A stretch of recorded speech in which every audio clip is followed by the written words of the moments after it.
आज मैं आपको स्कैबिज यानी खाज की बीमारी के बारे में बताऊंगा कि आखिर यह बीमारी क्यों होती है। इस बीमारी से जुड़े मरीजों को कौन कौन सी एलोपैथिक यानी अंग्रेजी की दवा लेनी है, किसको होता है, कैसे बचना है। मैं आपको इसका पूरा इलाज बताऊंगा। बस आपको पेशेंस के साथ पूरा वीडियो अंत तक देखना है।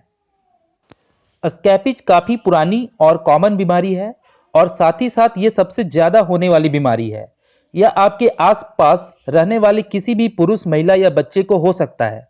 यह ज़्यादातर विकासशील देश जैसे नेपाल, भारत, श्रीलंका, पाकिस्तान इत्यादि डेवलपिंग देशों में होता है। ऐसा इसीलिए क्योंकि इन देशों में लोग साफ सफाई को लेकर ज़्यादा ध्यान नहीं देते। बहुत सी जगह पर लोग एक दूसरे के साथ चिपक चिपक कर बैठते हैं। बहुत सी जगहों पर एक दूसरे के कांटेक्ट में आते हैं, जैसे ट्रेनों में, बसों में या ऑटो रिक्शा में। इन जगहों पर इन्हें चिपक चिपक कर रहना पड़ता है। इस प्रकार यह एक व्यक्ति से दूसरे व्यक्ति में फैलने वाली बीमारी है, संक्रमित बीमारी है। जैसे दाद एक्जिमा फंगस के द्वारा होती है या बैक्टीरियल इन्फेक्शन से होती है, वहीं स्कैबिज न तो फंगस से होती है और न ही बैक्टीरिया से होती है। यह पैरासाइट यानी परजीवी के कारण होने वाली बीमारी है। पैरासाइट उसे कहते हैं जो अपने भोजन और आवास के लिए दूसरे जीव पर निर्भर रहता है। यह पैरासाइट आपके स्किन पर रहता है, आपके स्किन को अपना घर बना लेता है। अगर इसे आप माइक्रोस्कोप से देखेंगे तो आपको यह एक कीड़े जैसा दिखाई देगा। इसका मतलब यह एक सिंगल सेल वाला जीव नहीं है, बल्कि यह एक बहुकोशिकीय जीव है। इस पैरासाइट के कारण बहुत ज्यादा खुजली आपके स्किन पर होती है। इतनी ज्यादा खुजली होने के कारण इसे खाज की बीमारी कहा जाता है।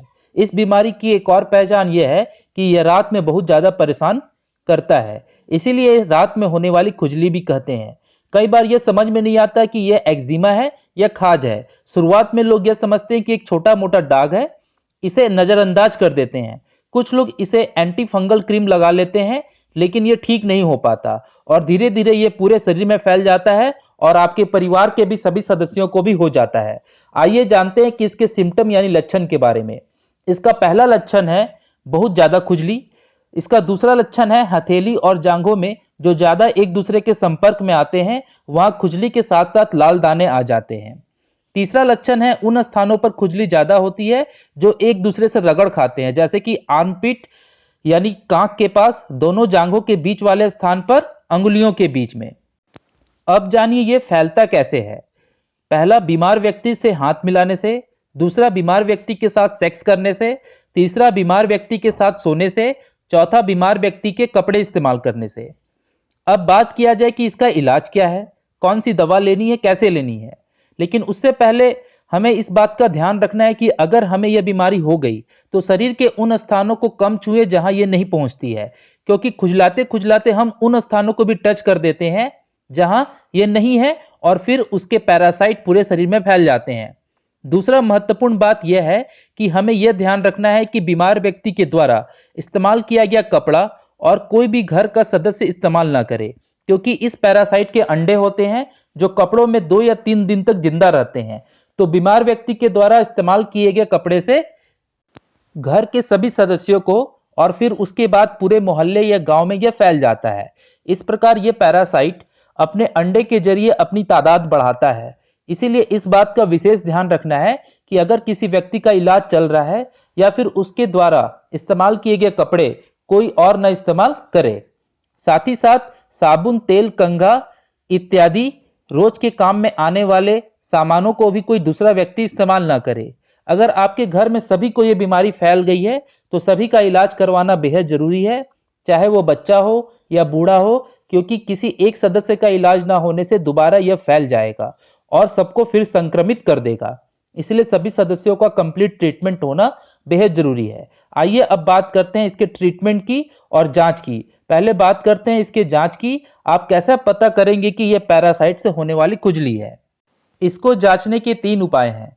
पहला, रात को खुजली खूब होगी। दूसरा, घर में सभी को हो जाएगी। तीसरा, लैब टेस्ट है। शरीर में जहां खुजली हो रही है वहां से पानी जैसा पदार्थ निकलेगा, जिसे लैब में टेस्ट करवाकर आप कंफर्म कर सकते हैं कि यह स्कैबिज है। यह माइक्रोस्कोप में इसके जो पैरासाइट है वो साफ साफ दिख जाते हैं। अब बात करते हैं इसके ट्रीटमेंट की। पहला ट्रीटमेंट यह है कि व्यक्ति को परमेथ्रिन सोप से रोज नहाना है। यह 1% कॉन्सेंट्रेशन का साबुन है। 75 ग्राम का यह साबुन मार्केट में अवेलेबल है। या इसका दूसरा विकल्प है क्रीम। परमेथ्रिन 5% का क्रीम आता है। यह 30 ग्राम के ट्यूब में होता है। इस क्रीम को लगाना है नहाने से पहले। यह क्रीम अलग अलग ब्रांड के नाम से मार्केट में आपको मिल जाएगा। इसका तीसरा विकल्प है बेटमासोन का 0.5 mg BD का टैबलेट। यह भी दिया जा सकता है। यह एक स्टेरॉइड है। यह कॉर्टिकोस्टेरॉइड दवाओं के एक समूह से संबंध रखता है जो सूजन रोधी और प्रतिरक्षा तंत्र को दबाने का काम करता है। यह एलर्जी के लिए जिम्मेदार केमिकलों को कम करके खुजली को कम करता है। इसके अलावा बेटमासोन 0.5 mg टैबलेट को गर्भावस्था के दौरान लेने पर प्रभाव मध्यम होता है और स्तनपान कराने वाली माताओं के लिए इसका प्रभाव सुरक्षित है।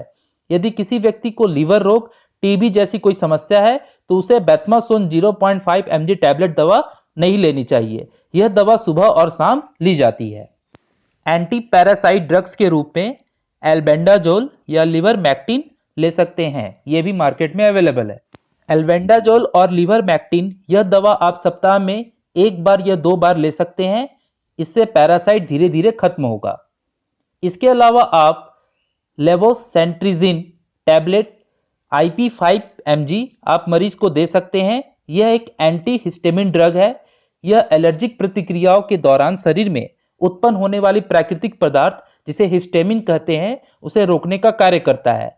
इससे रक्त जमाव और खुजली से राहत मिलती है। सोने के समय इस दवा को लेना फायदेमंद रहता है क्योंकि दवा लेने से नींद आ जाती है। अगर आप इस दवा को मोन्टेकास्ट सोडियम के साथ लेते हैं और जल्दी आराम आपको मिलेगा। इससे आप सुबह शाम ले सकते हैं, लेकिन इसे लेने के बाद नींद का अनुभव होता है, इसीलिए ड्राइविंग करने से बचना चाहिए। कई बार ज़्यादा खुजली करने से बैक्टीरियल इन्फेक्शन भी हो जाता है, तो एंटीबायोटिक के तौर पर आप सुबह शाम एरिथ्रोमाइसिन 500 mg दवा ले सकते हैं।